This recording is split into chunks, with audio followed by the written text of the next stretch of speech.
লক্ষ্মীর ভাণ্ডার অতীত, কেন্দ্র এই কার্ডে মাসে দিচ্ছে ৩,০০০ টাকা। আমাদের রাজ্যের মুখ্যমন্ত্রী মমতা বন্দ্যোপাধ্যায় যেমন রাজ্যের মহিলাদের জন্য লক্ষ্মীর ভাণ্ডার প্রকল্প চালু করেছেন, যেখানে মাসে মাসে প্রতিটি মহিলাদের ভাতা দেওয়া হয়। এখানে পুরুষদের কেমন কোনো সুযোগ সুবিধা দেওয়া হয় না, শুধুমাত্র মহিলারাই মাসে মাসে টাকা পেয়ে যায়। এই প্রকল্প ব্যাপক জনপ্রিয়তার প্রসার লাভ করেছে সমগ্র পশ্চিমবঙ্গ জুড়ে। এই প্রকল্পেতে কী কী সুযোগ সুবিধা রয়েছে, এই প্রকল্প চালু করতে গেলে আপনাকে কী কী করতে হবে এবং কত করে টাকা দেওয়া হবে এবং কবে থেকে দেওয়া হবে, কি রয়েছে এই বিস্তারিত সবই জানিয়ে দেব। বিস্তারিত জানতে অবশ্যই ভিডিওটি সম্পূর্ণ দেখবেন এবং এরকমই লেটেস্ট ও হেল্পফুল খবরগুলি জানতে আমাদের ইউটিউব চ্যানেলটিকে সাবস্ক্রাইব করবেন।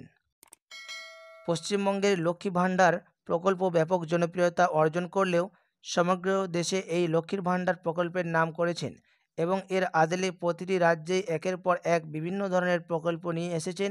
এই প্রকল্পকে টেক্কা দিতে কেন্দ্র সরকারের তরফ থেকে নতুন একটি প্রকল্প নিয়ে আসা হয়েছে। রাজ্য সরকার যেমন রাজ্যবাসীর জন্য এই ধরনের প্রকল্প চালু করেছেন, ঠিকই তেমন কেন্দ্র সরকারও দেশবাসীর জন্য একটি নতুন প্রকল্প আনার পরিকল্পনা শুরু করেছেন। তবে নতুন এই প্রকল্পের নাম কি, কিভাবে আপনারা এই প্রকল্পে আবেদন করবেন ও এই প্রকল্পের সম্বন্ধে আরও বিস্তারিত খুঁটিনাটি জানতে অবশ্যই খবরটি শেষ পর্যন্ত। রাজ্য সরকার যেমন রাজ্যের সমস্ত নারীদের জন্য চালু করেছেন লক্ষ্মী ভাণ্ডার প্রকল্প, ঠিকই তেমনই কেন্দ্র সরকার দেশের সমস্ত কৃষকদের জন্য চালু করতে চলেছেন কৃষক বন্ধন যোজনা। যেহেতু আমাদের রাজ্যে কৃষি প্রধান রাজ্য, তাই এই প্রকল্পের মাধ্যমে কৃষকদের নানান ধরনের সুযোগ সুবিধা দেওয়া হবে। এই প্রকল্পের মাধ্যমে কৃষকদের মাসে মাসে ৩,০০০ টাকা করে দেওয়া হবে। ১৮ থেকে ৪০ বছর পর্যন্ত যে কোনো ব্যক্তি এই প্রকল্পের জন্য আবেদন জানাতে পারেন।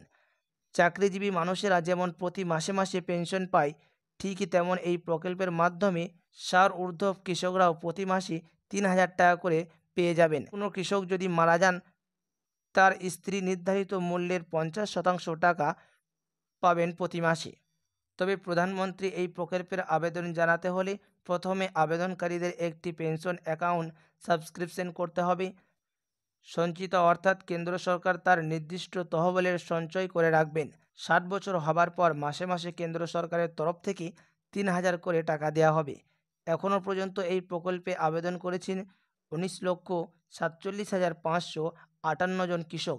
এই প্রকল্পে আবেদন করতে হলে কৃষকদের জন্য নির্ধারিত কমন সার্ভিস সেন্টারে গিয়ে আধার কার্ড এবং ব্যাঙ্ক অ্যাকাউন্টের ডিটেলস জমা করতে হবে।